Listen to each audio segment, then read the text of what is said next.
I'm glad to have you here. Follow my story until the end and comment the city you're watching from. At 3 in the morning, I found my daughter asleep at her desk with her phone still glowing beside her. When I saw what was on that screen, my heart stopped beating. The message read, "Did you move it yet?" And my daughter's reply, "Tomorrow. She'll never know. Mom doesn't even know what she's looking for. It's been hidden for 30 years. My name is Eleanor Mitchell. I'm 64 years old, and that night I discovered my own children were plotting to steal everything I had left in this world. But let me start from the beginning 3 weeks before that terrible night. The floorboards creaked beneath my bare feet as I made my way down the dark hallway. At 64, my bladder had become an unreliable timekeeper, waking me at the most inconvenient hours. I'd learned to navigate our old farmhouse without turning on lights 12 steps from my bedroom door to the bathroom, turn left 3 more steps. But something made me pause that night. A pale blue glow seeped from beneath Claire's door at the end of the hall. My daughter had been staying with me for 3 weeks now, ever since her divorce from Kenneth became final. She'd told me she needed time to think to figure out her next steps. At 42 years old, she said she felt like she was starting over from scratch. I understood that feeling more than she knew. The light bothered me. Claire had always been an early sleeper, even as a child. I remember tucking her in at 7:30 every night, reading her the same 3 books over and over until she knew them by heart. Now here she was awake at 3 in the morning. I stood there in my nightgown, debating. Should I check on her or respect her privacy? The mother in me won out. It always did. I knocked softly. No answer. "Claire," I whispered, turning the handle slowly. "Honey, are you still awake?" The door opened to reveal my daughter slumped over her desk, her head resting on her crossed arms.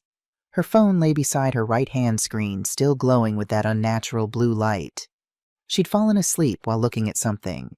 Her reading glasses sat askew on her face, and for just a moment she looked exactly like she had at 16, studying too late for exams, pushing herself too hard to be perfect. My heart softened.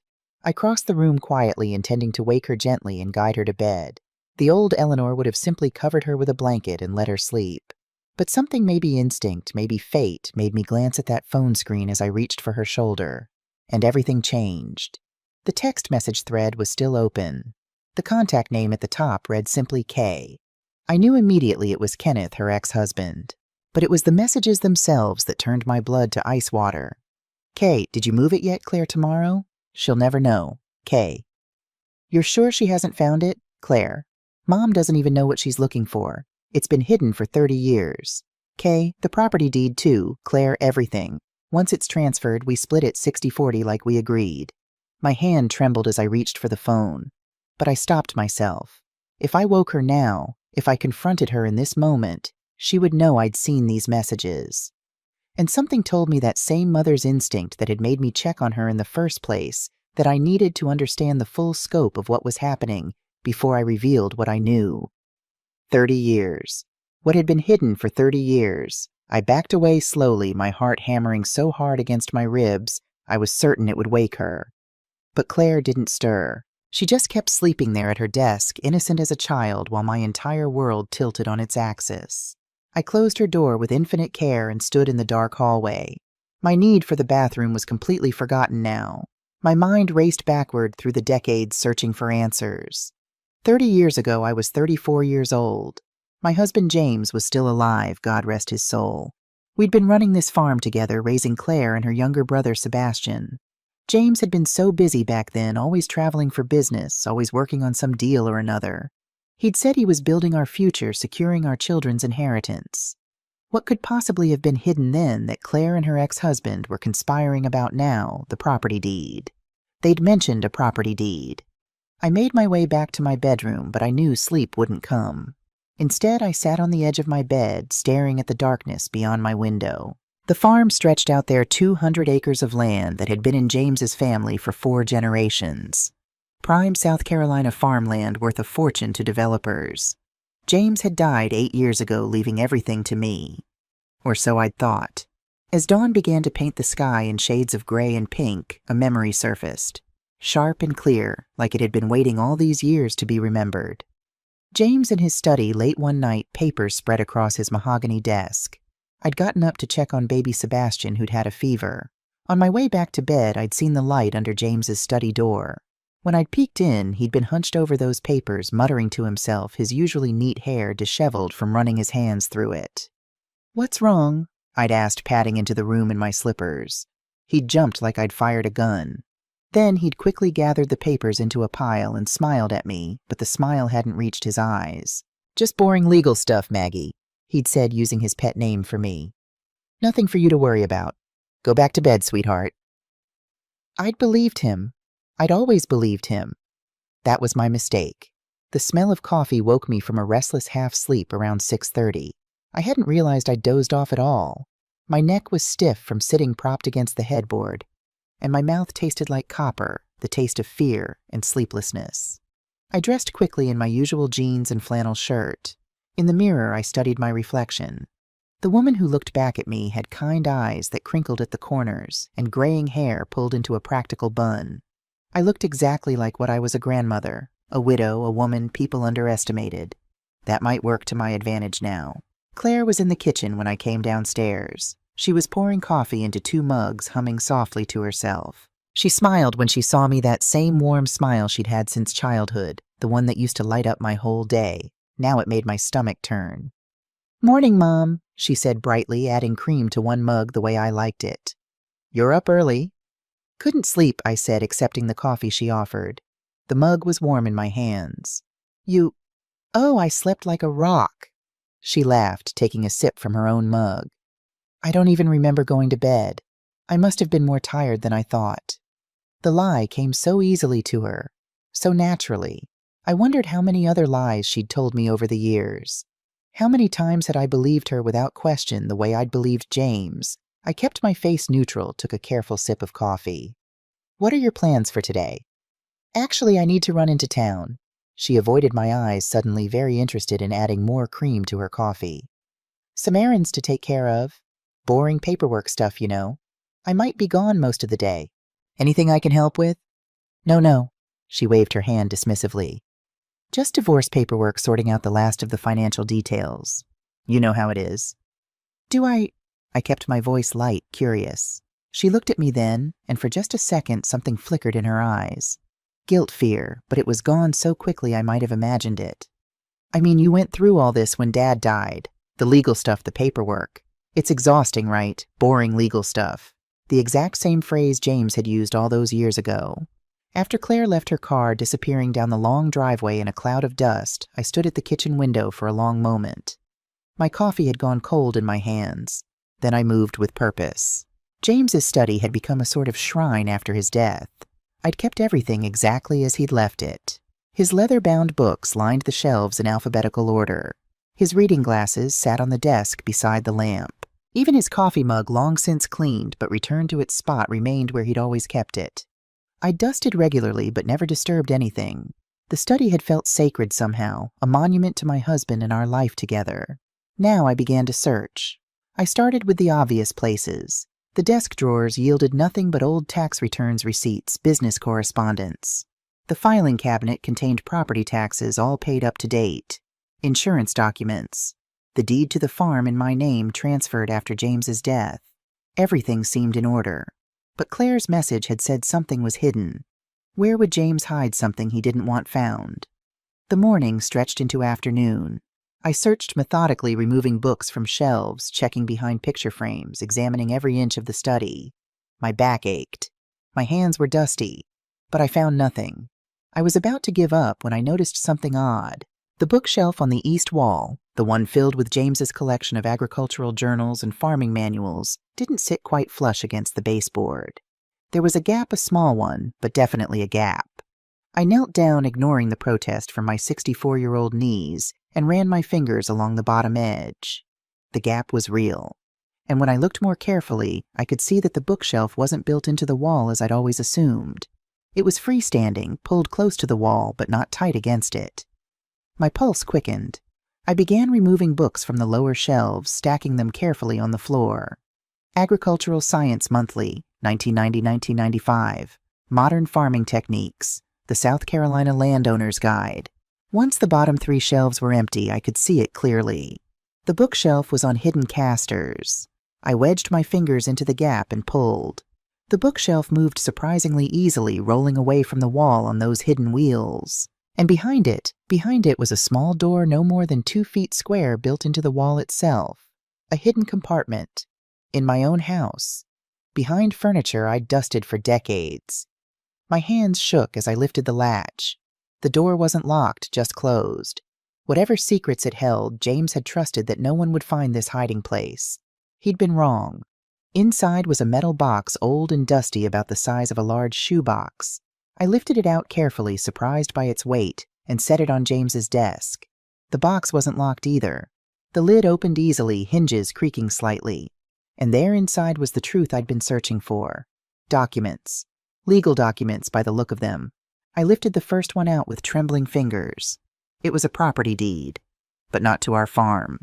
This was for a beachfront property in Charleston, South Carolina. According to the description, it was a 3-bedroom house with ocean views located in one of the most expensive neighborhoods in the city. The deed was in James's name, dated 31 years ago. I didn't understand. James had never mentioned property in Charleston. We'd never even vacationed there. Why would he have the next document? Stopped my thoughts cold. It was a birth certificate. Child's name, Sophia, Catherine Bradley. Date of birth, March 15, 1994. Place of birth, Charleston, South Carolina. Mother's name, Catherine Marie Bradley. Father's name, James Robert Mitchell. My husband's name, my husband's full name. The birth date was 30 years ago, 6 months after the property deed. I sat down heavily in James's leather chair. The birth certificate trembled in my hands, the black ink blurring as tears filled my eyes. A daughter. James had another daughter, which meant James had had an affair, and Claire knew about it. The room spun around me. I forced myself to breathe, to think clearly. There were more documents in the box. I had to see them all before Claire returned. The next papers were letters. Dozens of them spanning years, all from Catherine Bradley at a Charleston address, all addressed to James at a post office box I'd never known he had. I opened one at random, dated 15 years ago. James, Sophia asks about you constantly. She wants to know why her father can't visit more often, why she can't meet her sisters. I don't know what to tell her anymore. The money you send helps, it truly does, but she needs more than that. She needs you. Please reconsider. She deserves to know her sisters. Catherine's sisters. Plural. My hands moved of their own accord, shuffling through the letters, looking for more recent ones. The last one was dated 6 months before James died. James, Sophia is getting married next month. I know you can't come to the wedding. I've accepted that after all these years. But she wanted you to know. She's still hoping you'll change your mind about meeting her, about telling your family the truth. We've kept your secret for 30 years. But Sophia is done waiting. If you won't tell them, she will. Catherine. The letter was marked with a coffee stain, as if James had been reading it while drinking his morning coffee. Right here at this desk. Had he been sitting in this very chair when his heart gave out? Had the stress of this secret, this 30-year lie, killed him? I heard a car engine in the distance. Claire was coming back. Moving quickly now, I photographed every document with my phone. My hands were steadier than I expected. Shock, perhaps, or maybe just the muscle memory of a woman who'd spent 64 years dealing with whatever life threw at her. I returned everything to the metal box, placed it back in the hidden compartment, and closed the small door. The bookshelf rolled back into place easily. I restacked all the books, making sure everything looked exactly as it had. By the time Claire's car pulled up outside, I was in the kitchen starting dinner preparations like it was any normal evening. "Hey, Mom," Claire called out, breezing through the door with shopping bags in both hands. "Sorry I was gone so long. Traffic was terrible, and then I ran into Sarah Williams at the store. You remember her from my high school. We got to talking and—" She set the bags on the counter. "Actually, I have some good news. Sebastian is driving up tomorrow." My son. I hadn't seen Sebastian in 3 months. He lived in Boston, worked in finance for some big firm whose name I could never remember. He visited rarely, always with an excuse about being too busy, too important, too in demand. "That'll be lovely," I said, keeping my hands busy chopping vegetables. "What's the occasion?" "No occasion. I just thought it would be nice for all of us to have dinner together. You know, like old times." Claire started unpacking her bag's expensive designer clothes. I couldn't imagine how she afforded on her claimed divorce budget. "I bought us steaks, and that fancy wine you like." But my mind was already working, piecing together the puzzle. Why was Claire gathering the family? What was happening tomorrow that required both of my children to be here? That night I lay awake in bed, staring at the ceiling. Pieces of the puzzle shifted and connected in my mind. Claire and Kenneth were working together despite their divorce. They were planning to move something to transfer something. They'd mentioned the property deed, not the farm deed, which I'd seen in the files. That was in my name alone, transferred legally after James's death. The Charleston property deed. That had to be it. But why would Claire and Kenneth want that deed? And how did they even know about it? Unless Sophia, my husband's illegitimate daughter, had told them. Unless she'd finally made good on her threat to reveal the truth. But what truth? That she existed? That she was James's daughter? Or something more? I rolled over and stared at the red numbers on my alarm clock. 2:47 a.m. In a few hours, Sebastian would be here. Claire had orchestrated this family gathering for a reason. Whatever was coming, I needed to be ready. I got up and went to my desk, opening my laptop. The blue glow lit up my face in the darkness. I typed Sophia Bradley Charleston into the search engine and hit enter. The results made me close my eyes and take a deep breath. Sophia Bradley was an attorney, a real estate attorney specializing in inheritance law based in Charleston. And according to her firm's website, she had recently filed a claim in South Carolina probate court. The case name made my heart stop. Bradley v. Mitchell Estate Property Rights and Inheritance Claim. She was coming for the Charleston property. And she wasn't coming alone. My children were helping her. I didn't sleep the rest of that night.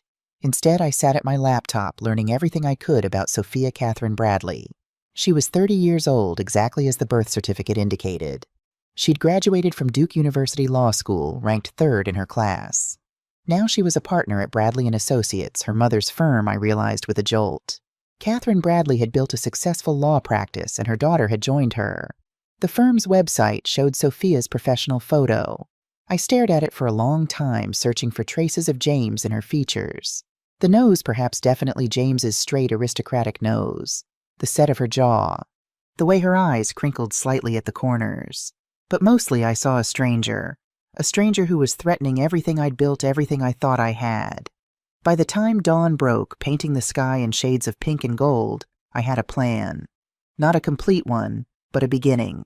I would say nothing to Claire or Sebastian. I would watch, listen, and learn.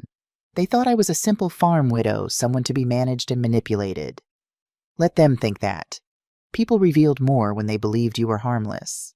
Sebastian arrived at 11 o'clock, his expensive black sedan looking out of place on our dirt driveway. He'd barely climbed out of the car before Claire had her arms around him, whispering something in his ear that made him glance at me with an odd expression. "Mom," he said, crossing the yard to kiss my cheek. His cologne was expensive and overwhelming. "You look tired. Are you feeling all right?" "I'm fine, sweetheart." I patted his arm. "Just excited to see you. It's been too long." "We need to talk," Claire said, her voice suddenly serious. She gestured toward the dining room. "Family meeting." My stomach tightened, but I kept my face pleasant. "Of course. Should I make coffee?" "I'll get it," Sebastian said quickly. Too quickly. They didn't want me in the kitchen. Didn't want me to have time alone. Time to think, time to prepare. They were controlling the situation, controlling me. Or so they thought. Once we were seated around the dining table, the same table where I'd served thousands of family meals over the years, Claire folded her hands and gave me what I'm sure she thought was a sincere smile. "Mom, we've been worried about you." "Worried?" I tilted my head, playing my part. "Why would you be worried?" Sebastian jumped in, his voice smooth and practiced. "You're alone out here on all this land. 200 acres is a lot for one person to manage. Even with old Jack helping with the heavy work, it's a lot, Mom." "I manage fine," I said mildly. "Old Jack comes 3 times a week for the planting and maintenance. During harvest season, I hire the Patterson boys to help. I've had the same arrangement for 8 years since your father died." "That's exactly it," Claire said, leaning forward. "You're 64 years old and you're still working like you're 30. It's not healthy, Mom. We're concerned about your well-being." "I enjoy the work," I said. "This farm is my life." "Was Dad's life," Sebastian corrected gently. "Not yours. You never wanted to be a farmer, remember? You wanted to be a teacher." The words stung more than he knew. He was right, I had wanted to be a teacher. I'd even gotten my degree. But then I'd married James, and he'd needed me on the farm, and my dreams had quietly folded themselves up and disappeared like morning mist. But that wasn't the point of this conversation, and we all knew it. "What are you suggesting?" I asked, keeping my voice calm. Claire reached across the table and took my hand. Her skin was soft manicured. Mine was rough from years of work. "We've been thinking about your future," she said, "about what's best for you. And we found this wonderful retirement community about 30 miles from here. It's called Heritage Gardens." Sebastian pulled out a glossy brochure and slid it across the table. The cover showed smiling elderly people playing cards, taking exercise classes, laughing together at a barbecue. It looked like a resort hotel, all gleaming and perfect and utterly soulless. "They have activities," Sebastian Say said. "A community center, medical staff, on-site transportation to doctor's appointments. You'd have friends your own age, Mom. You wouldn't have to worry about maintaining this big house and all this land." "I have friends," I said quietly, "and I'm not worried." "Mom," Claire squeezed my hand, her voice taking on that soothing tone she'd used when her children were small and throwing tantrums. "We love you. We just want you to be safe and comfortable. And the truth is, maintaining this farm is expensive. The property taxes alone—" "Which I pay every year," I interrupted. "But you're living on Dad's life insurance money," Sebastian said bluntly. "That won't last forever. The farm generates some income from the crop sales and the land you rent out, but it's not enough to maintain your lifestyle long term. You need to think about your future." I pulled my hand back from Claire's grasp. "This farm is profitable. I sell crops every season. I rent out the back 40 acres to the Morrison family. I'm not destitute, Sebastian." "We know that," Claire said quickly. "We're not saying you are. But wouldn't it be nice to not have to worry? To just enjoy your retirement? Let someone else deal with the maintenance, the taxes, the difficult decisions. What happens to the farm if I move to this Heritage Gardens?" Silence fell over the table. My two children exchanged a glance, the kind of wordless communication that siblings develop over years of shared secrets. "We'd handle it," Sebastian finally said. "Claire and I would manage the property. Find renters or buyers, whatever makes the most sense. You wouldn't have to deal with any of it." "You want me to sign over my farm?" "Not sign it over," Claire said hastily. "Put it in a trust, for your protection. Sebastian and I would be the trustees, but you'd still be the beneficiary. You'd still benefit from any income it generates. It's just a way to protect your assets as you get older, to make sure everything is properly managed." "Protect my assets from whom?" Another exchange of glances. "Mom," Sebastian said, his voice taking on a harder edge. "There's something you need to know. There's a legal matter, something that Dad handled years ago that's come back up. It's complicated, but there might be a claim against the estate. If we can get everything into a trust structure before that happens—" "What kind of claim?" I asked sharply. "It's nothing for you to worry about," Claire said, that soothing tone again. "Just legal nonsense. Some woman claiming she's entitled to part of Dad's estate. It's ridiculous, obviously, but our attorney says it would be better to restructure things now before it becomes a problem." "Your attorney," I looked between them. "You've already consulted an attorney about my property." "For you, Mom," Sebastian said. "We did it for you, to protect you." I stood up from the table, my chair scraping against the hardwood floor. "I appreciate your concern," I said, keeping my voice steady. "But I'm not ready to make any decisions. This is my home. Your father left it to me, and I'm not giving it up." "No one's asking you to give it up," Claire protested. "We're trying to protect it, and protect you." "Protect me from what?" I looked at each of them in turn. "From this woman making a claim, or from making my own decisions?" Neither of them answered. That afternoon, while Sebastian and Claire talked quietly in the living room, their voices too low for me to hear, but their postures tense and urgent, I excused myself to run errands in town. Claire immediately offered to come with me. "I need the independence," I insisted. "The doctor's going to ask about my daily activities at my next checkup. I should practice doing normal things on my own." She'd reluctantly agreed, but I saw her watching from the window as I drove away in my old truck. My first stop was the law office of Martin Reeves, who'd been our family attorney for 20 years. His office was in a converted Victorian house on Main Street, the kind of place that still had real books on the shelves and oriental rugs on the floor. Martin was surprised to see me without an appointment. He stood up from his desk, concern written across his weathered face. "Eleanor, what brings you in? Has something happened?" "I need to understand something about James's will," I said, taking the seat across from his desk. "About the estate." His expression shifted slightly, a tightening around his eyes that told me he knew more than I did. "Has something happened?" he asked carefully. "You tell me, Martin." Sebastian mentioned a claim against the estate. "What claim?" He hesitated, then gestured for me to close the office door. Once I had, he pulled a file from his desk drawer. "I received notice 2 weeks ago," he said. "A woman named Sophia Bradley has filed a petition in South Carolina probate court. She's claiming she's entitled to a portion of James's estate. Specifically, she's claiming rights to a property in Charleston." "You knew about the Charleston property?" "James consulted me about it years ago. 20-something years ago, actually. It was purchased before your marriage." He paused, seeing my expression. "Eleanor, are you all right?" "Before our marriage. That was a lie. We'd been married 3 years when James bought that property. But Martin didn't know that. He'd taken James at his word, just like I had." "Did James leave any instructions about this woman?" I asked. "About Sophia." Martin shifted uncomfortably in his leather chair. "He left a sealed letter to be opened only if someone came forward claiming to be his child. The letter was to be given to you." My heart sank. "Where is it?" "Your daughter picked it up last week. She had written permission a note with your signature saying you'd authorized her to collect any documents related to the estate." "I never signed anything giving Claire permission to collect anything." Martin went pale. "Oh my God. Eleanor, I'm so sorry. She had it in writing. I should have called you to confirm, but—" "It's fine, Martin." I kept my voice level, though inside I was screaming. Claire had forged my signature. My own daughter had committed fraud to get her hands on James's letter. "Can you tell me what you know about this claim?" Martin pulled out several more papers. "Sophia Bradley is represented by Bradley and Associates, that's her mother's law firm.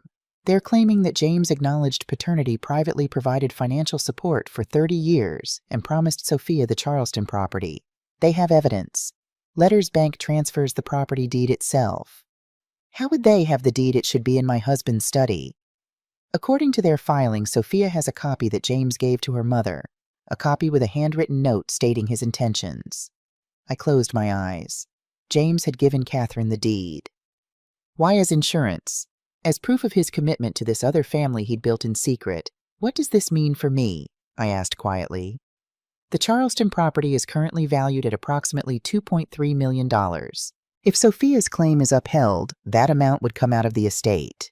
Since the estate has been settled and distributed to you, you would essentially owe that amount." "I don't have $2.3 million, Martin." "I know." He looked genuinely distressed. "Which is why your children are probably suggesting you restructure your assets.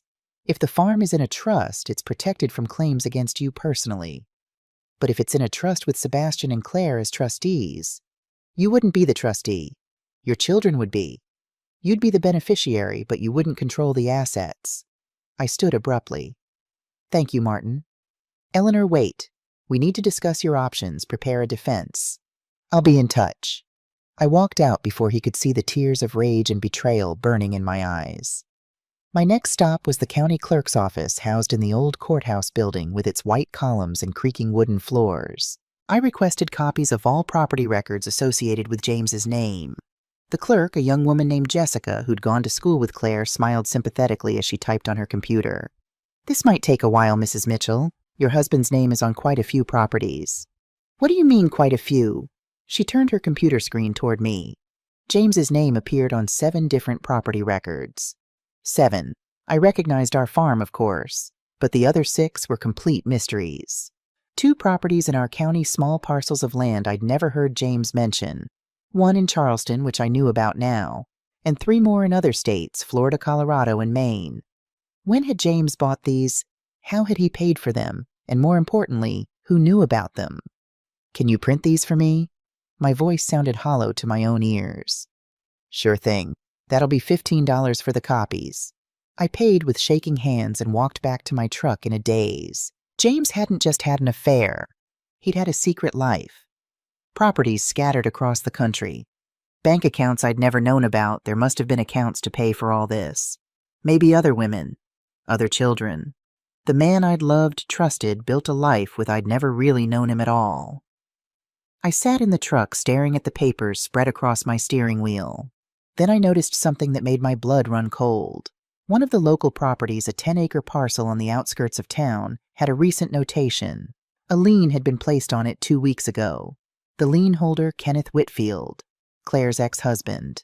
I drove back to the farm with my mind racing. Kenneth had a lien on property that technically belonged to me as James's heir. How had he managed that? Unless Claire had given him access to the deed. Unless they were systematically taking control of James's secret properties before I even knew they existed. The farmhouse was quiet when I returned. Sebastian's car was gone. He'd mentioned a dinner meeting in town. Claire was in the kitchen preparing supper. The smell of roasting chicken filled the air, normally so comforting, now making my stomach turn. "Mom, you're back!" She looked up from chopping vegetables, her smile bright. "I was getting worried. You were gone for hours." "Just had some errands to run." I set my purse on the counter, carefully making sure the property records were hidden inside. "Where's Sebastian?" "He had to meet with someone. Business stuff. He'll be back tonight." She went back to chopping. "I thought I'd make your favorite roast chicken with rosemary potatoes." "That's sweet of you, honey." We moved around each other in the kitchen, a careful dance we'd perfected over the years. Her chopping vegetables while I set the table. Her stirring the gravy while I checked on the chicken. Mother and daughter working in harmony. Except everything had changed. I wasn't the trusting mother anymore, and she wasn't the daughter I thought I knew. "Claire," I said casually, pulling plates from the cabinet. "Did your father ever mention property in Charleston to you?" Her hand froze on the wooden spoon. Just for a second, but I saw it. "Charleston." She resumed stirring, but her voice was slightly too high. "No. Why? Just something I came across in his papers. Probably nothing." "Probably?" She turned back to the stove. "You know, Dad kept a lot of business stuff private. He didn't want to worry you with all the details." There it was again. That phrase. Legal stuff. Business stuff. Details I didn't need to worry about. "Did Kenneth ever meet your father?" I asked. "I mean, really talk to him beyond just family dinners." "Sure, at holidays and stuff. Why all the questions, Mom?" "Just feeling nostalgic, I suppose. Thinking about your father." She smiled, but it didn't reach her eyes. "Well, dinner will be ready in about an hour. Why don't you rest? You look exhausted." I went to my room, but I didn't rest. Instead, I pulled out the documents I'd photographed from James's hidden box. I studied every letter, every date, looking for patterns. Catherine's letters mentioned money James sent regularly, but I'd never seen unusual withdrawals from our joint account, which meant he had another account. Possibly several. I opened my laptop and logged into our bank's website. I'd never paid much attention to the accounts before, trusting that everything was in order. Now I looked with new eyes. Our joint checking and savings were there as expected. But there was another account listed under James's name alone, an account I'd never noticed before. It showed a balance of 0, closed 3 months after James died. I clicked on the transaction history, my heart pounding. In the months before his death, James had been moving money. Large amounts. 50,000 here, 75,000 there. All transferred to accounts I couldn't access, couldn't trace. The last transfer, made 2 days before he died, was for $200,000. The receiving account belonged to Bradley and Associates. James had been paying them off, buying their silence, fulfilling a promise I didn't know about. My phone buzzed with a text from an unknown number. I almost deleted it without reading, but something made me look. "Unknown Mrs. Mitchell, this is Sophia Bradley. We need to talk before you sign anything. Your children aren't telling you the truth. I'm not your enemy. Please call me." I stared at the message for a long moment. Then I deleted it, but not before memorizing the number. Claire called up the stairs. "Mom, dinner's ready." I went downstairs to share a meal with my daughter. We ate roast chicken and talked about nothing important. She complimented my garden. I asked about her job search. We laughed at a silly story she told about running into an old friend. It was almost like normal, almost like before. Except now I knew she was plotting to take everything from me. And I was plotting to stop her. That night I lay awake in bed, listening to the house settle around me. Old houses make sounds, creaks, and groans as the wood expands and contracts with temperature changes. Normally these sounds comforted me. Tonight every noise made me wonder if Claire was awake, if she was on her phone with Kenneth plotting their next move. Around 2 in the morning I heard footsteps in the hallway. Light ones trying to be quiet. They paused outside my door. I closed my eyes and regulated my breathing, pretending to be asleep. After a long moment, the footsteps continued down the hall. I heard Claire's door open and close. Was she checking on me, making sure I was asleep before doing something she didn't want me to see? I waited 10 minutes, then carefully got out of bed.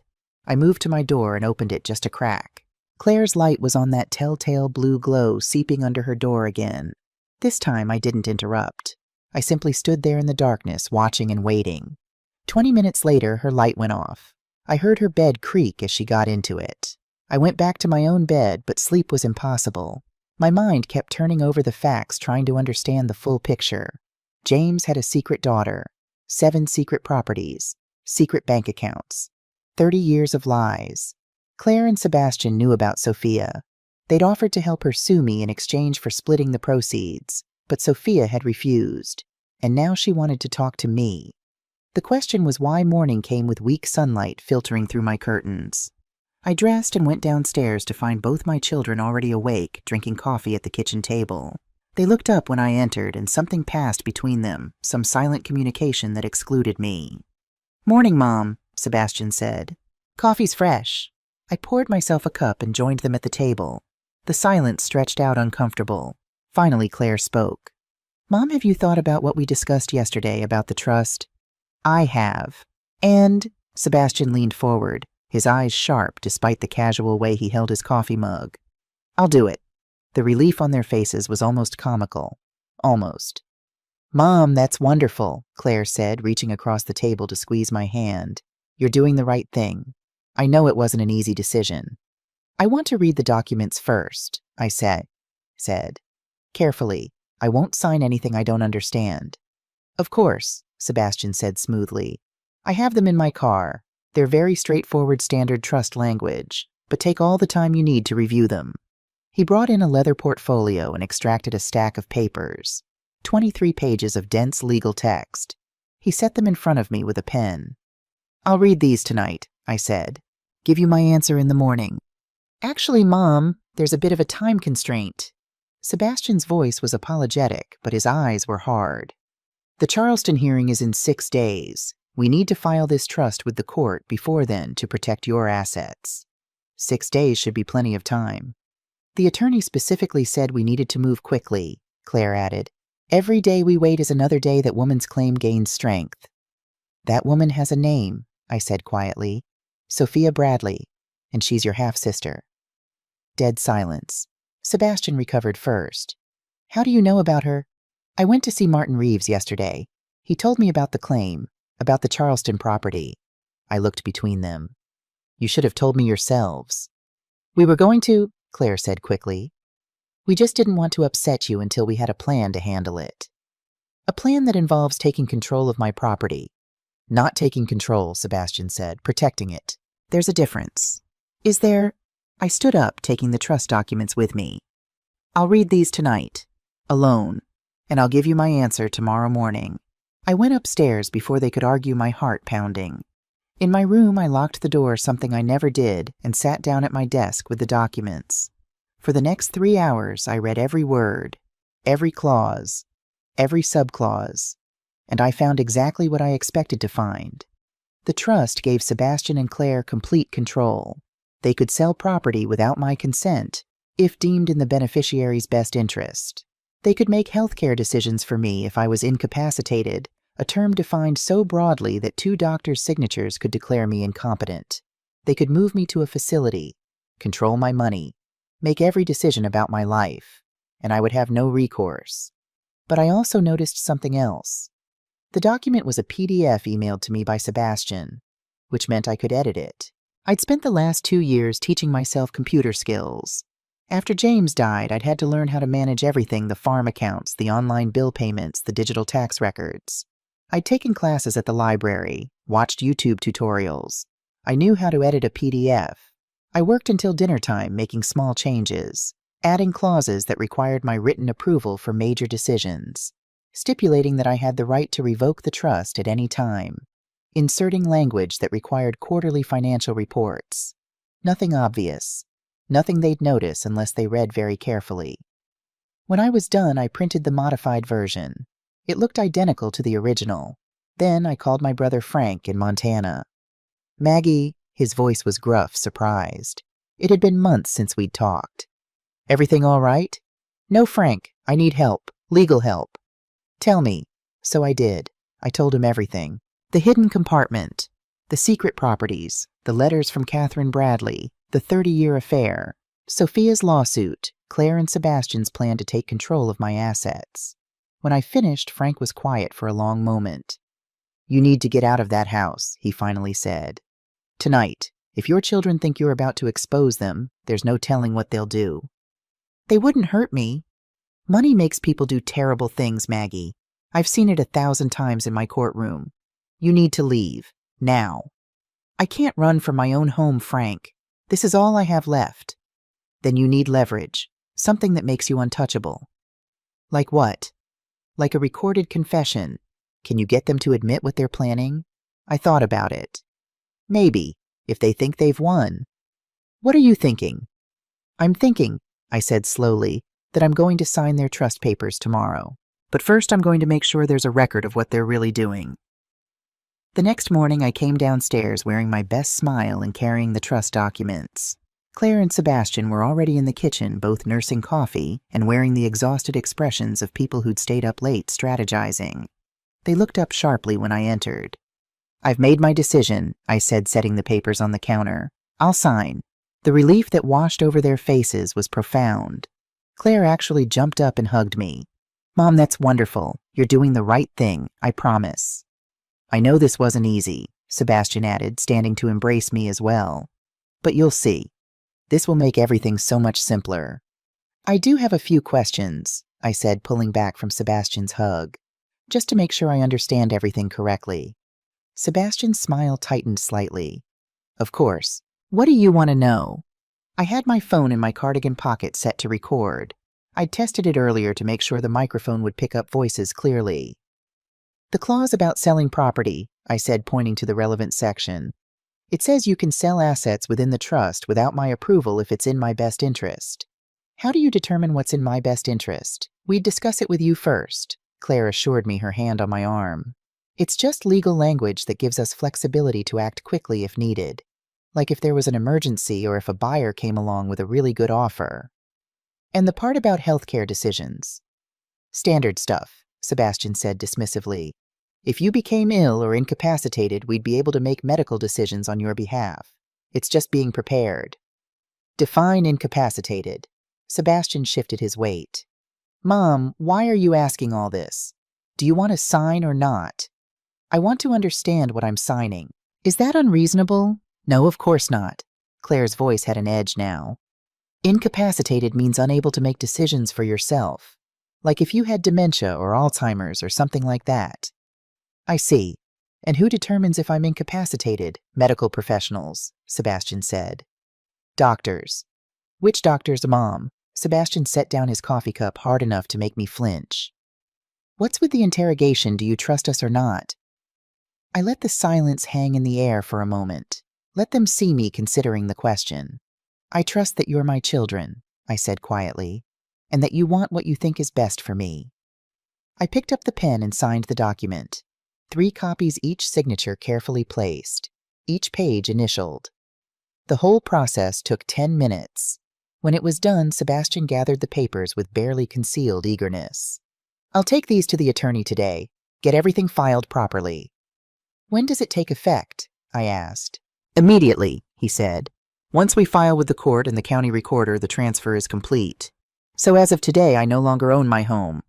You're the beneficiary, Mom, Claire reminded me. It's still yours. We're just managing it. Right, I said softly.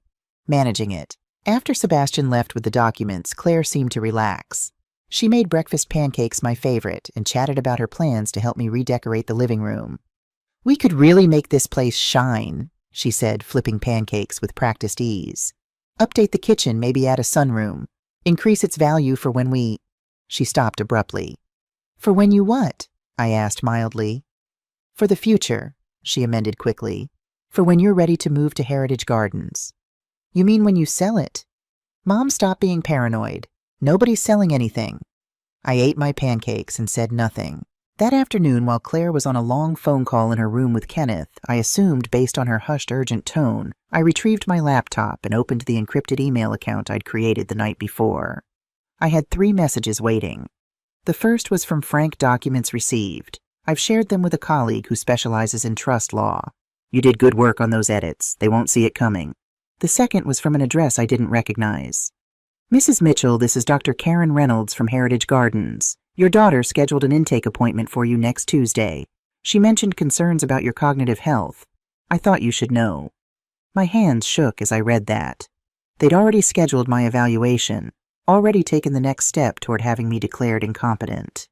The third email was from Sophia Bradley's law firm. Mrs. Mitchell, my client. Sophia Bradley has asked me to reach out to you directly. She has information about your children's plans that you need to know. She's willing to meet with you at your convenience. She wants you to understand that she is not your enemy. I stared at that message for a long time. Then I picked up my phone and dialed the number Sophia had sent me. She answered on the second ring. Mrs. Mitchell. Her voice was young professional, but underneath I heard something else.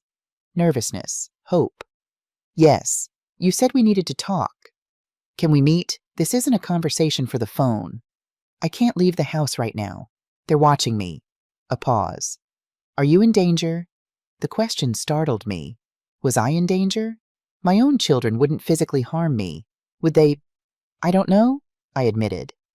Mrs. Mitchell, I need to tell you something, and you're not going to want to hear it over the phone. Is there any way? Tell me now, I interrupted. Tell me why you contacted me, why you filed this lawsuit, why you're reaching out now after 30 years. I heard her take a breath. My mother died 3 months ago. Cancer. Before she died, she gave me a letter from my father from James. He wrote it the week before he died.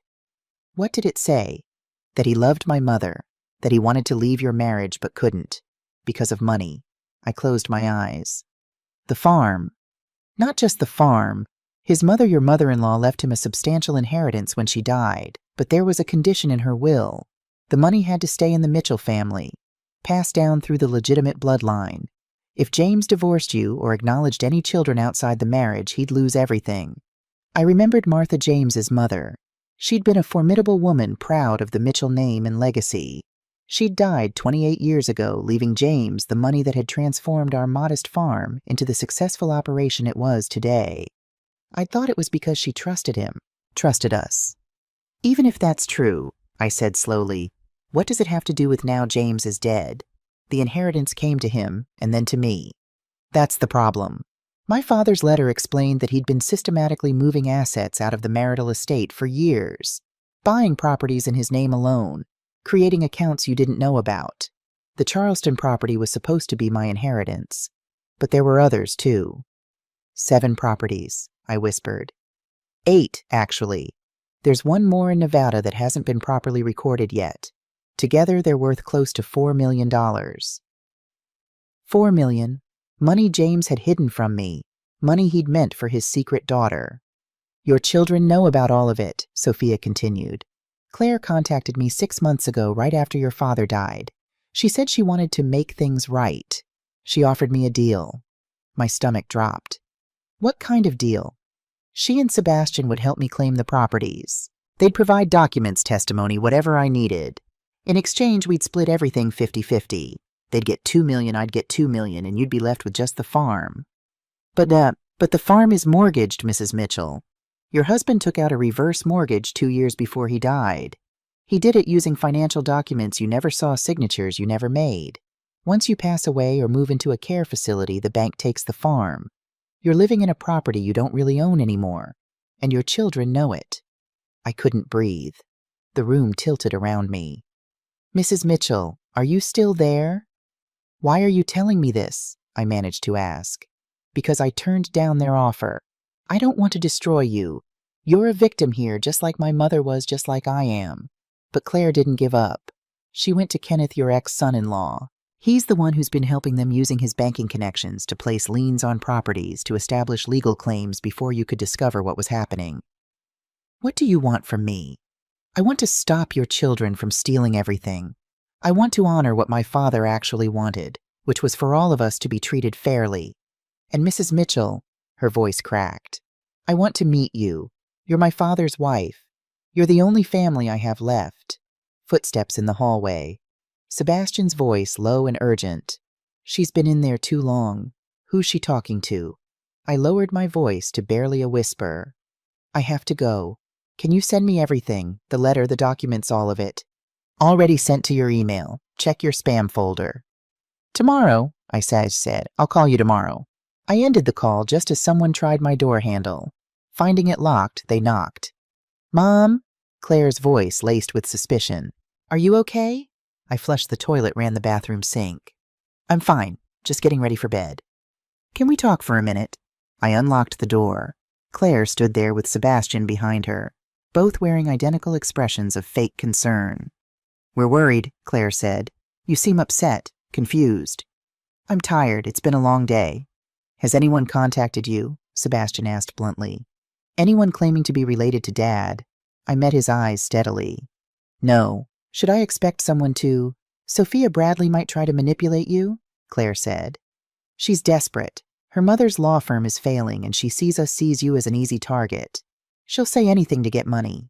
I thought you said she was a gold digger with lawyers and a whole strategy. They exchanged glances. Both can be true, Sebastian said. The point is, don't talk to her. Don't believe anything she says. And please, Mom, sign those Heritage Gardens intake forms. Let us protect you. After they left, I opened my laptop and found Sophia's email in my spam folder, just as she'd said. The attachments took several minutes to download. James's letter to Sophia was dated 5 days before he died. My dearest Sophia, I am a coward. I've always been a coward. I chose money over love, security over honesty, and I've hurt everyone because of it. Your mother deserved better than stolen moments and secret phone calls. You deserved a father who claimed you proudly. And Eleanor deserved a faithful husband. But Eleanor also deserves the truth. And I don't have the courage to tell her while I'm alive. I'm leaving this letter to you, hoping that someday you'll find a way to help her understand. The properties I bought with money I hid from her, they're yours as I promised. But please be kind to Eleanor. She knew nothing of my deceptions. She's a good woman who loved a very flawed man. I'm sorry I'll never walk you down the aisle. I'm sorry for every missed birthday, every lie, every moment I chose comfort over courage. Your father, James. I read it 3 times, tears blurring the words. The next document was Martha's will. Sophia was right. The inheritance clause was explicit. James could keep the money only if he remained married and childless outside the marriage. If he divorced or acknowledged illegitimate children, everything would revert to Martha's sister's family. So James had hidden Sophia. Not just from me, but from everyone. Because acknowledging her would have cost him millions. The final document made me close my eyes in pain. It was a signed statement from Claire dated 4 months ago, addressed to Sophia Bradley. I hereby confirm my intention to testify that James Mitchell systematically defrauded Catherine Bradley and their daughter Sophia by hiding assets that rightfully belonged to them. In exchange for my testimony and provision of necessary documents, Sophia Bradley agrees to transfer 50% of all recovered property values to myself and my brother, Sebastian Mitchell, following successful litigation. Furthermore, I confirm that Eleanor Mitchell is showing signs of cognitive decline and will require conservatorship within the year which Sebastian and I will petition for allowing us full control of all remaining assets. This agreement is made in good faith and is legally binding. Claire had signed it, notarized it, legally bound herself to destroying me. I printed everything, made backup copies on a USB drive. And then I made a decision. I was going to fight back. The next morning I woke early and dressed carefully. I put on my church clothes, the navy dress and pearl earrings I saved for special occasions. I did my hair properly, not just pulling it back in a bun, but actually styling it. When I looked in the mirror, I saw a different woman. Not a confused old widow who needed managing. A woman with purpose. I went downstairs to find Claire making coffee. Mom, you look nice. Where are you going? I thought I'd go to church, I said. I haven't been in weeks. I need to pray about some things. Her face softened. That's a lovely idea. Want me to come with you? Actually, I'd like to go alone, if that's all right. After a moment, she nodded. Of course. Take your time. But I didn't go to church. I drove to a coffee shop in the next town over and met Sophia Bradley for the first time. She was sitting in a corner booth, and I recognized her immediately. Not from her photo, but from her eyes. James's eyes. "Mrs. Mitchell," she stood as I approached. "Thank you for coming." "Call me Eleanor," I said, sliding into the booth across from her. "We're family, apparently." For the next hour, Sophia told me everything. How her mother had loved James despite knowing he'd never leave me. How Catherine had died, still hoping James would eventually do the right thing. How Sophia had grown up knowing she was a secret something to be hidden and ashamed of.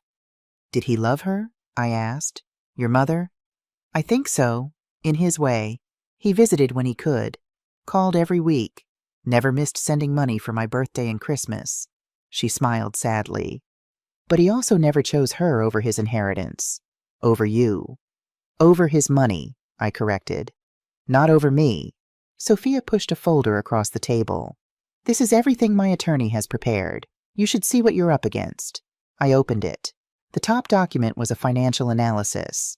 If Sophia won her original case, I would owe $3.7 million. "You'd destroy me," I said quietly. "No, your children would destroy you. Look at the next page." I turned the page. It was a revised petition dated yesterday. Sophia was now claiming only 3 properties: Charleston, Florida, and Nevada. The ones James had explicitly promised her in his letter. Total value approximately $1.8 million. The rest, Sophia said, I'm arguing should return to you. My father bought them with money he hid from you, which makes them marital property that should have been disclosed. You deserve them. Why would you do this? Because it's the right thing to do. She hesitated. And because I'd like to know you, my father's wife, the woman he chose to stay with even when it cost him everything else. My phone buzzed. A text from Claire. "Where are you? You've been gone 2 hours. Are you okay?" "I have to go," I said. "They're watching me. Eleanor, my attorney, needs you to testify at the hearing about the trust Claire and Sebastian made you sign, about their plans, about everything they've hidden from you." "When is the hearing?" "Tomorrow. 10 a.m. at the county courthouse." Tomorrow. Less than 24 hours away. "I'll be there," I said. I drove home with my heart pounding so hard I could feel it in my throat. Tomorrow. The hearing was tomorrow, and I just promised to testify against my own children. But when I pulled into the driveway, I saw a car I didn't recognize parked near the house. A silver Mercedes with Massachusetts plates. Something was wrong. I walked into the house to find Claire Sebastian and a man I'd never seen before sitting in my living room. The stranger stood when I entered, tall 50s, wearing an expensive suit that screamed professional. "Mrs. Mitchell," he said, extending his hand. "I'm Dr. Richard Sawyer. Your children asked me to stop by for an informal chat." My blood turned to ice. "A chat about what?" "About how you're managing," he said smoothly. "Your day-to-day life. Just a few simple questions. Nothing to worry about." "I'm not answering any questions without my attorney present." Dead silence. Claire and Sebastian exchanged a look I couldn't read. "Mom," Sebastian said carefully, "Dr. Sawyer is just trying to help." "I don't need help. Please, just a few questions," Dr. Sawyer said, pulling out a leather notebook. "What year is it?" "I'm not playing this game. Get out of my house." "You see," Claire said to the doctor, her voice trembling, "this is what we've been dealing with. The paranoia, the aggression. She's getting worse." "Mom, please calm down," Sebastian said. "You're only making this harder on yourself." "Confusion and resistance are common symptoms," Dr. Sawyer murmured, making notes, "especially in the early stages. I want all of you out, now." My voice was shaking, but I kept it loud and firm. "This is my house and you're not welcome here." "Actually, Mom," Sebastian said, standing up, "as of yesterday, this house belongs to the trust, which means Claire and I have authority over who comes and goes." The room tilted. I grabbed the back of the sofa to steady myself. "Give me back my phone," I said. "I'm calling my lawyer." Sebastian pulled my phone from his pocket. When had he taken it? "You're confused, Mom. You don't need a lawyer. You need help," I screamed. Not words, just a loud, piercing scream that made all 3 of them freeze. "Help someone help me."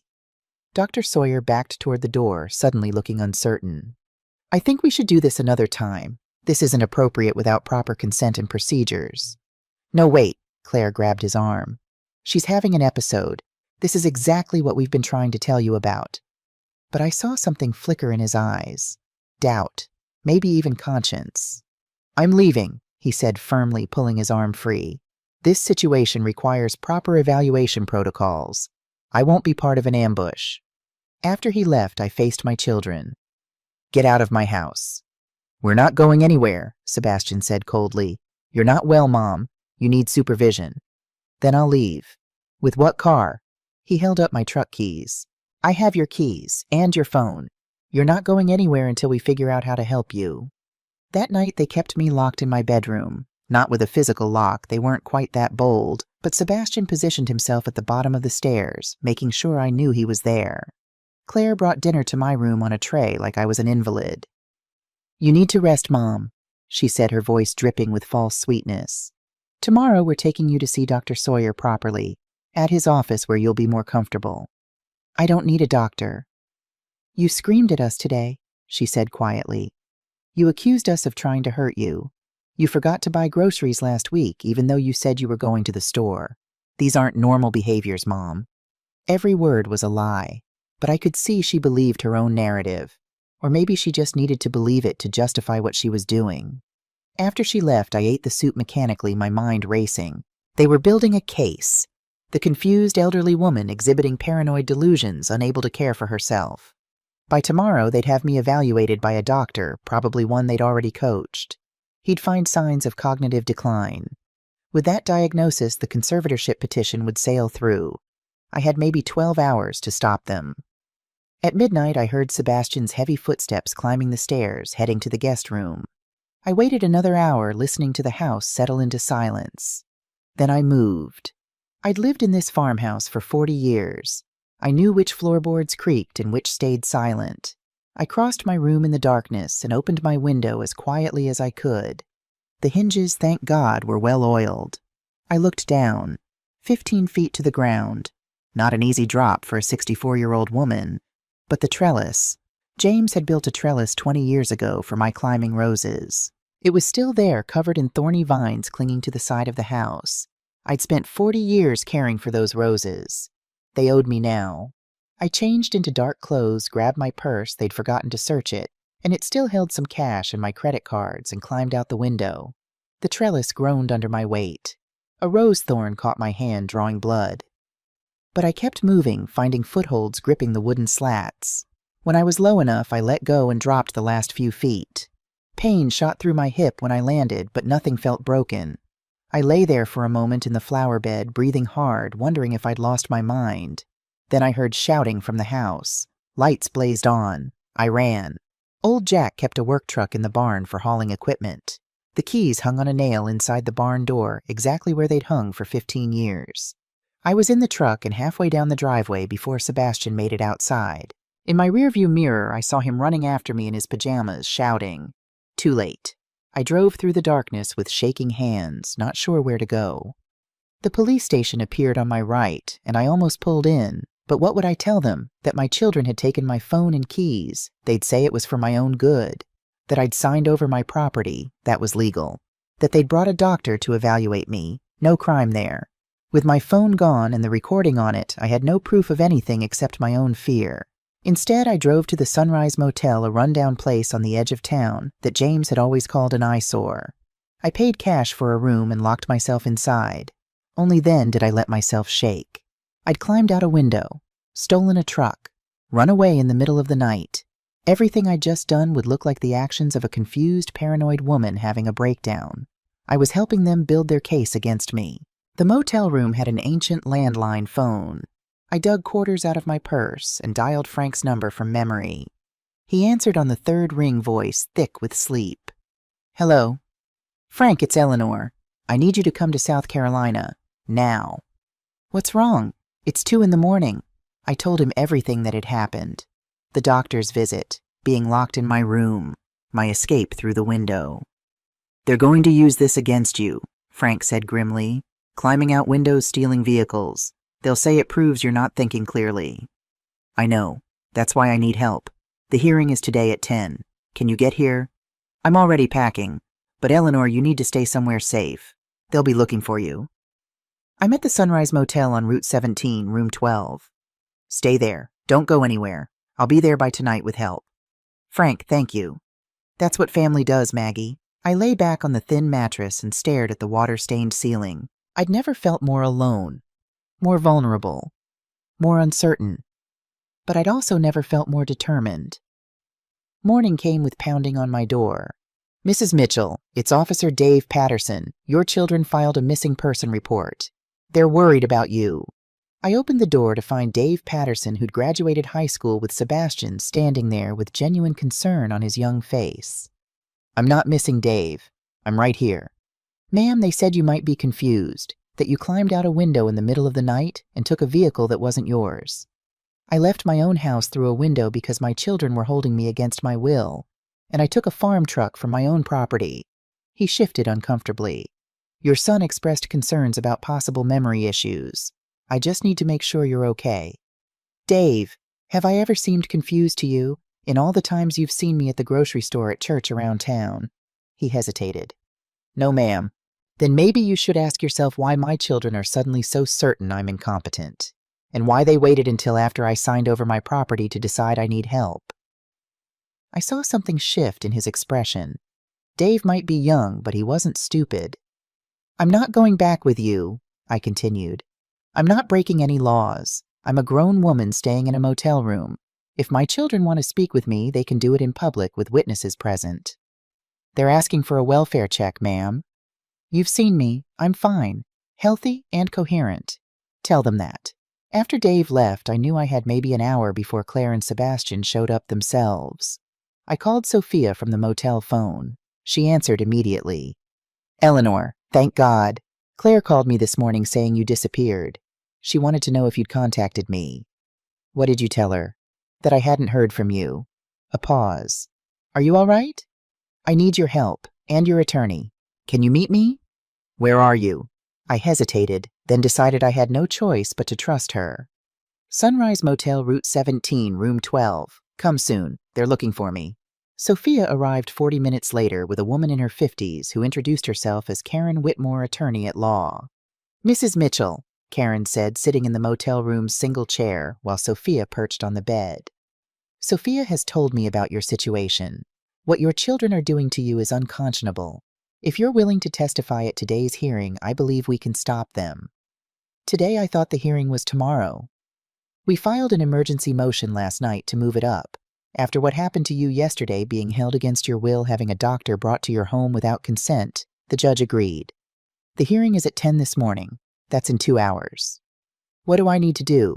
Tell the truth about the trust they made you sign, about their plans for conservatorship, about everything they've hidden from you. She pulled papers from her briefcase. I also need you to sign this affidavit. It's your sworn statement about what's happened. I read it carefully. Everything was there. The hidden documents, Claire's forged signature at Martin Reeves's office, the property transfers, Sebastian and Claire's deal with Sophia, their attempt to have me evaluated. I signed it. Now down. Karen said, we need to keep you safe until the hearing. Your children can't know where you are. My brother Frank is coming. He'll be here tonight. He's a retired judge. Perfect. The more family on your side, the better. She stood. The hearing is at the county courthouse. Be there by 9:30. We'll meet you inside. After they left, I spent the day in that dingy motel room waiting. I dozed fitfully, jerking awake at every sound. Frank arrived at 7 in the evening, and I nearly wept when I opened the door to his familiar face. You look terrible, he said, pulling me into a hug. I feel terrible. Well, tomorrow we make them feel worse. He set down his overnight bag.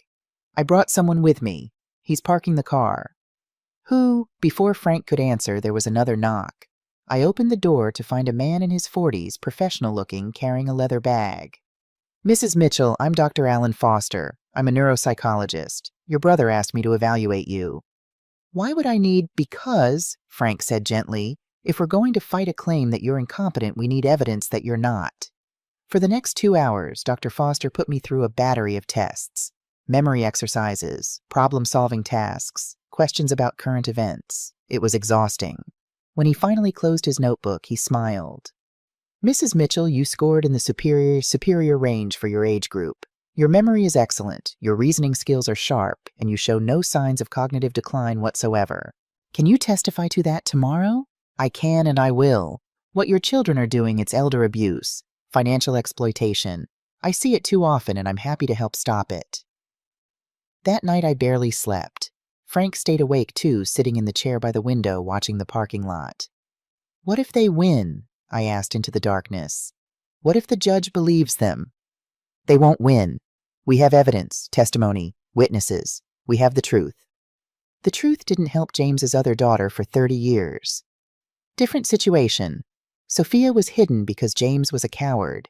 You're being attacked because your children are thieves. The law tends to notice the difference.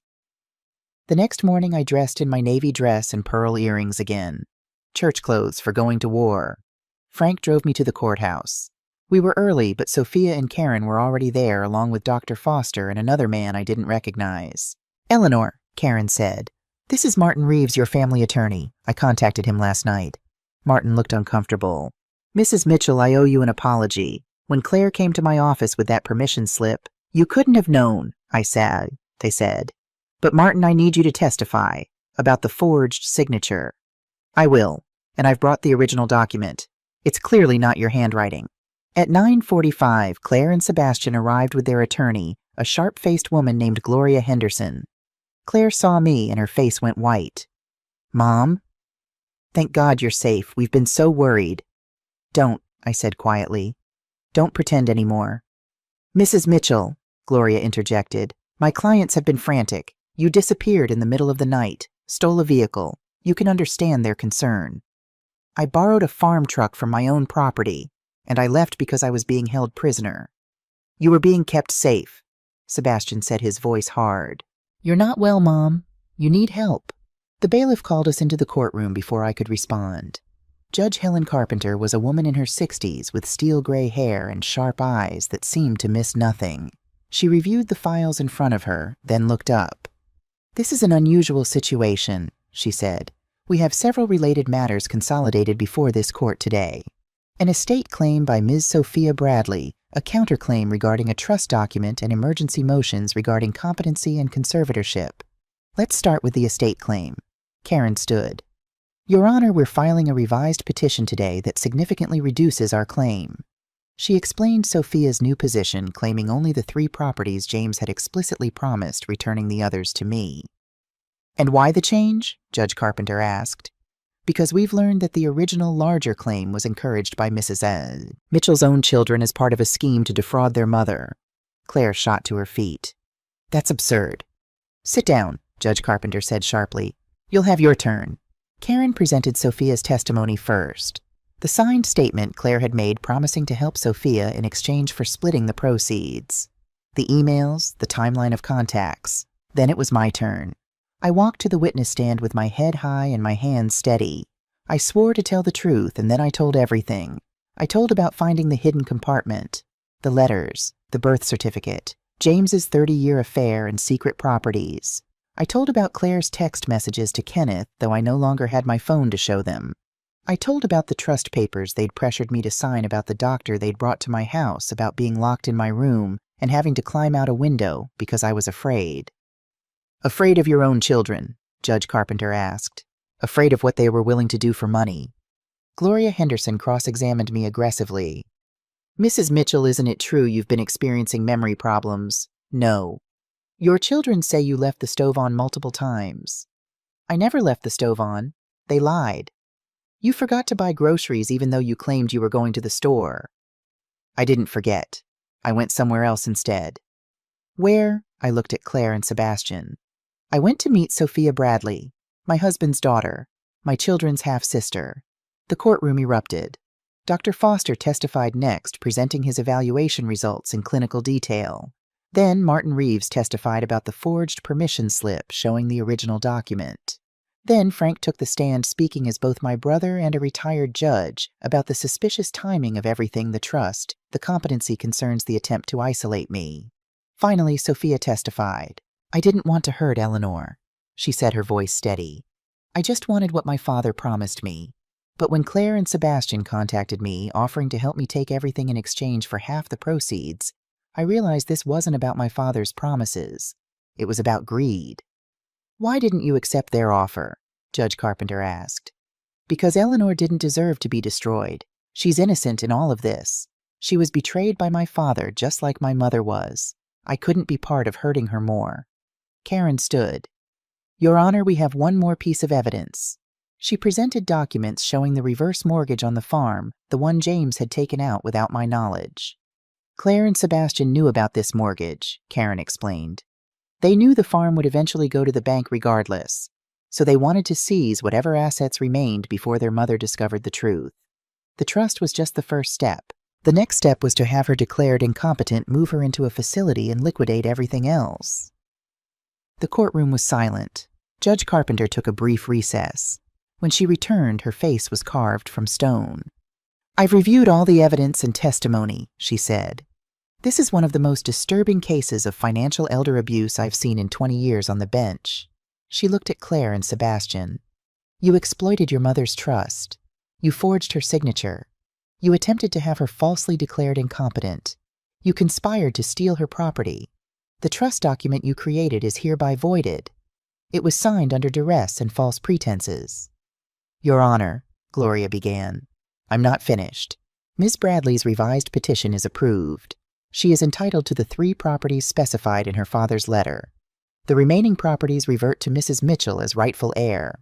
Additionally, I'm ordering both Claire Mitchell and Sebastian Mitchell to surrender any documents, keys, and property belonging to their mother immediately. Claire was crying. Sebastian sat stone-faced. I'm also granting a restraining order, the judge continued. Claire and Sebastian Mitchell are prohibited from contacting their mother or coming within 500 feet of her person or property for a period of 1 year. If they violate this order, they will face criminal charges. Judge Carpenter looked at me. Mrs. Mitchell, I'm truly sorry for what you've endured. Your children should be ashamed of themselves. They should be, I said quietly. But I don't think they are. 3 months later, I stood in the kitchen of my new farmhouse making coffee as morning sunlight streamed through the windows. The house felt different now, lighter somehow. Maybe it was the house. Maybe it was me. The old farm had sold quickly. I'd used the money to pay off the reverse mortgage and buy this smaller property, 50 acres with a modest house, a barn in good repair, and a creek running through the back 40. It was mine, truly mine, in a way the old place had never been. Sophia arrived at 9 as she had every Saturday for the past 2 months. She let herself in through the back door, calling out a cheerful good morning. Coffee's ready, I said, pouring 2 mugs. We sat at the kitchen table, a new table with no history of lies and manipulation attached to it. How's the Charleston house coming? I asked. Good. The renovations are almost done. I'm thinking of turning part of it into office space. She smiled. Fresh start, you know. I do know. We drank our coffee in comfortable silence. 3 months ago, I couldn't have imagined this sitting peacefully with my late husband's illegitimate daughter, planning our days, sharing our lives. But grief and betrayal had a way of reshaping what family meant. Have you heard from them? Sophia asked carefully. She never said Claire and Sebastian's names. They'd become them in our conversations. Sebastian sent another letter through his attorney, apologizing, asking for forgiveness, suggesting we talk like adults. What did you do? Sent it back unopened, same as the others. The restraining order had 6 more months to run, but even after it expired, I had no intention of seeing my children. They'd shown me who they really were. I believed them. The hardest part wasn't the anger. Anger I could handle. It was the grief mourning the children I'd thought I had while confronting the reality of the ones I'd raised. Frank called yesterday, I said, changing the subject. He wants us to come to Montana for Thanksgiving, you and me. Sophia's face lit up. Really? Really? His wife Christine is excited to meet you. Apparently she's always wanted a big family. I'd love that. She paused. Eleanor, can I ask you something? Of course. Do you hate him, my father, for what he did to you? I thought about it. Really thought about it. No, I said finally. I'm angry, disappointed, betrayed. But hate takes too much energy, and I've wasted enough years on James's lies. He made his choices. He lived with the consequences. Now I'm making mine. What about Claire and Sebastian? That's harder. They're my children. I loved them before they could speak, before they could hurt me. That kind of love doesn't just disappear. I gripped my coffee mug tighter. But I also can't have them in my life. They showed me they'd sacrifice me for money without hesitation. I have to accept that and protect myself. Do you think they'll ever understand what they did wrong? I don't know. Sebastian's letters are all justifications. They were protecting the family inheritance, trying to help me. Claire's are worse. She still insists she was doing everything for my own good, that I'm ungrateful. I shook my head. They can't see their own actions clearly. Maybe they never will. That must hurt. Every single day. We finished our coffee and spent the afternoon looking at paint samples for my bedroom. Sophia thought I should go with a soft blue. I was leaning toward sage green. We debated the merits of each, laughing over our strong opinions about something so trivial. It felt good, normal, like family should be. That evening I sat on my porch watching the sunset. The same porch where I'd spent countless evenings with James, building what I'd thought was an honest life. Everything I'd believed about my marriage had been a lie. But that didn't mean everything had been false. James had loved me in his way, a limited, selfish way, but real nonetheless. The betrayal didn't erase those memories. It just changed how I understood them. My phone rang. Frank. How's the new place? He asked. Perfect. I'll send you pictures. Good. And Eleanor, I'm proud of you. What you did standing up to Claire and Sebastian, fighting for yourself, that took real courage. I was terrified the entire time. Courage isn't the absence of fear. It's acting despite it. You've always been stronger than you knew. After we hung up, I sat for a while longer as darkness fell. Crickets chirped in the grass. An owl called from somewhere in the trees. The sounds of life continuing regardless of human drama. I thought about Claire and Sebastian, probably sitting in their separate homes, nursing their grievances, convinced they were the victims. I thought about James, wherever the dead go, carrying the weight of his choices. I thought about Catherine Bradley, who'd loved a man who could never fully love her back, and who'd raised Sophia to be stronger than the situation that created her. And I thought about myself. Eleanor Mitchell, 64 years old, starting over. The old Eleanor would have been terrified, would have clung to the familiar even when it hurt, would have forgiven Claire and Sebastian because that's what mothers were supposed to do. But the woman sitting on this porch wasn't that person anymore. I'd climbed out a window to save myself. I'd faced my children in court and told the truth. I'd made an ally out of a woman who should have been my enemy. I'd learned that blood didn't always mean family, and family didn't always mean blood. Most importantly, I'd learned that starting over at 64 wasn't an ending. It was a beginning. The invitation arrived on a Tuesday morning, forwarded from my old address. Cream-colored cardstock with elegant script. Claire Mitchell and Dr. Richard Sawyer request the honor of your presence at their wedding. I stared at it for a long moment. Claire was marrying the doctor she'd brought to evaluate me. The same doctor who'd had enough conscience to walk away when he realized what was happening. Apparently he'd come back. I threw the invitation in the trash. That afternoon, Sophia and I drove to Heritage Gardens, the retirement community Claire and Sebastian had wanted to put me in. But we weren't there for a tour. We were there to volunteer. After everything that had happened, I'd become involved with an elder advocacy group. We visited retirement homes, helped seniors understand their legal rights, taught them to recognize the signs of financial abuse. I told my story. Not all of it that was too personal, but enough. Enough to help other women recognize when their children were manipulating them. Enough to give them the courage to fight back. Mrs. Mitchell, one of the residents, a woman named Dorothy, waved from the garden. I signed those papers you told me about, the ones giving me back control of my accounts. Good for you, Dorothy. My son wasn't happy, but like you said, it's my money. I earned it. You absolutely did. On the drive home, Sophia was quiet. What are you thinking? I asked. That you turned something terrible into something good. You could have just moved on, focused on your own life. Instead, you're helping other people. I'm helping myself, too. Every time I tell my story, it hurts a little less. And every time I help someone else stand up for themselves, I remember why I fought so hard for my own freedom. We stopped for dinner at a little Italian place in town. Over pasta and wine, we talked about everything and nothing. Her new boyfriend, my plans to plant a vegetable garden, Frank's upcoming visit, the ordinary details of ordinary lives. It was exactly what I needed. When I got home, there was a message on my answering machine. Sebastian's voice, carefully neutral. Mom, it's me. I know you don't want to talk, and I respect that. I wanted you to know that I've been seeing a therapist. working through some things. She's helping me understand how the money, the inheritance, how it poisoned our relationship. I'm not asking for forgiveness. I just wanted you to know that I'm trying to understand what I did wrong. I hope you're well. I hope you're happy. I listened to it 3 times, searching for sincerity. Maybe it was there. Maybe Sebastian really was trying to change. But it didn't matter. I'd spent too many years believing people when they told me what I wanted to hear. James promising he was just working late. Claire insisting she only wanted to help. Sebastian claiming he was protecting me. I was done believing words. Actions were all that mattered now. I deleted the message. That night I stood in front of my bedroom mirror.